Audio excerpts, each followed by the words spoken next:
महाविकास आघाड़ी की तरफ से राज्यसभा की सीट किसे दी जाएगी? कांग्रेस के अंदर खाने किसी नाम को लेकर चर्चा चल रही है क्या? अभी कुछ नहीं है चर्चा, क्योंकि हमारा तीनों की संख्या लेकर हमारा बहुमत बनेगा, इसलिए तीनों दलों के नेता एक साथ बैठकर इस पर चर्चा कर रहे हैं। आज शाम तक हमारा राज्यसभा का नाम फाइनल हो जाएगा। दावेदारी पेश कर रहे हैं आप? नहीं, वो तो सब चर्चा करके करेंगे। उसमें दावा अगर शरद पवार जी की पार्टी हो या उद्धव जी की पार्टी हो, अगर बोले कि कांग्रेस लड़े तो कांग्रेस का कैंडिडेट आएगा, लेकिन इस पर चर्चा चल रही है और चर्चा में जो भी निर्णय आएगा उसके आधार पर कल उसका फॉर्म भरा जाएगा। एयरक्राफ्ट जो एक्सीडेंट का जो रिपोर्ट आता है, रिपोर्ट आई, उस रिपोर्ट को लेकर रोहित पवार ये कह रहे हैं कि रिपोर्ट महज खाना पूर्ति है, उसमें कई सारे फ्लॉज हैं। नहीं, वो एक घातपात है। अजित पवार का जो विमान दुर्घटना जो हुई है वो घातपात है, वो स्पष्ट हो चुका है। बीजेपी ये सब बातें छुपा रही है। आपने देखा होगा कि जो वीडियोस हमको उस समय आए जहां के प्रत्यक्षदर्शी लोगों ने लिए थे, तो जो विमान था वो कोई पेड़ को टकराया नहीं था, क्लियर था। और जो जिस तरह से ये घटना हुई है, जिस तरह से छुपाने का काम केंद्र सरकार कर रही है, राज्य सरकार कर रही है, ये इसका मतलब ही एक घातपात है। क्यों नहीं एफआईआर दर्ज किया गया? एक्सीडेंट हो गया है तो उसका एफआईआर क्यों दर्ज नहीं किया गया है?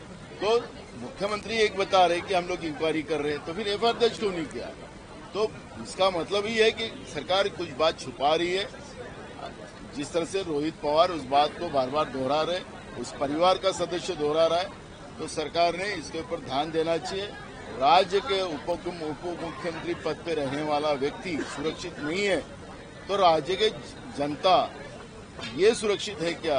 ये प्रश्न इस से सामने आ रहा है। रोहित पवार की महाराष्ट्र में कोई सुन नहीं रहा और इसीलिए अब जो विपक्ष के नेता हैं लोकसभा में राहुल गांधी, उनकी तरफ उनकी जो है उम्मीदें लगी हुई हैं। वो कह रहे हैं कि राहुल गांधी से मैं मिलूंगा, राहुल गांधी से विनती करूंगा कि लोकसभा में इस मुद्दे को उठाएंगे, बिल्कुल उठाएंगे राहुल जी, क्योंकि इस तरह की घटना हुई है और घातपात हो और जिस तरह से बातें सामने आ रही है, तो राहुल जी इस बात को उठाएंगे। सीबीआई की जांच की मांग बोल रहे हैं रोहित पवार, और ऐसे में बीएसआर कंपनी पर भी कार्रवाई की जाए, उसको बंद करना चाहिए। और 4 जो हवाई जहाज है वो भी किसी 4 नेताओं के, ऐसा भी कहा जाता है। बिल्कुल इसमें घातपात है, इंक्वायरी में सामने आए, यह हमारी भूमिका है और इसलिए हम लोग इसकी तरफ हम भी उसका पटपुरावा कर रहे हैं।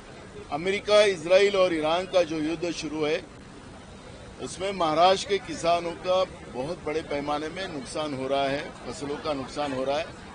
जो माल हम लोग बड़े पैमाने में एक्सपोर्ट किया जाता था, उसमें प्याज है,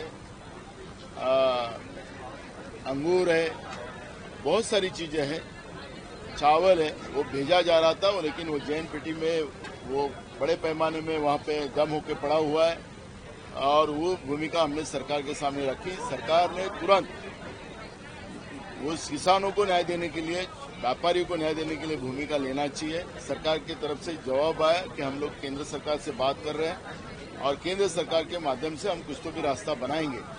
महाराष्ट्र में सबसे ज्यादा किसानों की आत्महत्या हो रही है, लेकिन इस युद्ध से आज और महाराष्ट्र का किसान संकट में आया है और इसलिए सरकार ने किसानों को और व्यापारी को मदद करना चाहिए, ये भूमिका हमारी है।